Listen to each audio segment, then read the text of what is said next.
يلا يا حبيبه قلبي، عايزاكي تتمرني كويس، ولما تخلصي دادا عفت هتنشفك وهتلبسك، ولو احتجتي اي حاجه خليها تكلمني، ماشي؟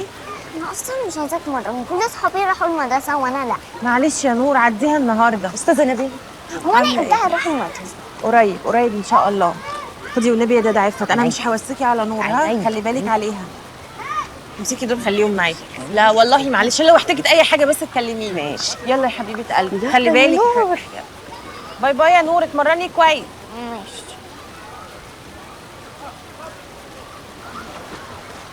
يلا يا احمد.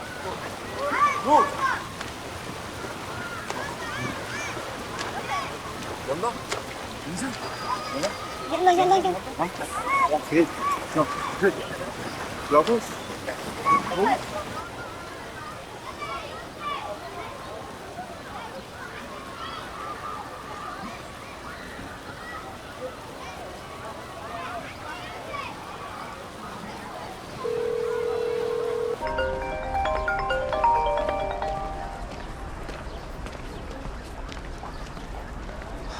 الو. نعم. ايه يا باشمهندس الحلاوه دي كلها؟ بقيت بتعرف تتكلم وتقول في التلفزيون كلمتين حلوين. امال يعني ما كنتش بتعرف تتكلم معايا كلمتين على بعض؟ عايزه ايه يا نبيله؟ عايزاك تيجي تشوف نور. بصراحه يعني كلامك في البرنامج اثر فيا كده وخلاني اتضايق من نفسي. لا والله، اخيرا في حاجه نفعت. في النور ادهاني. احنا في النادي، نور عندها تمرين سباحه. وما راحتش المدرسه ليه طيب؟ لا ما راحتش المدرسه.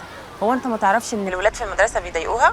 طيب انا عندي ميتنج مهم بس لازم اخلصه وبعد كده هاجيلكم. ميتنج؟ لا والله، دي لعبت معاك قوي. هو انت يا بنتي صعبان عليكي اقف على رجلي من تاني؟ سلام.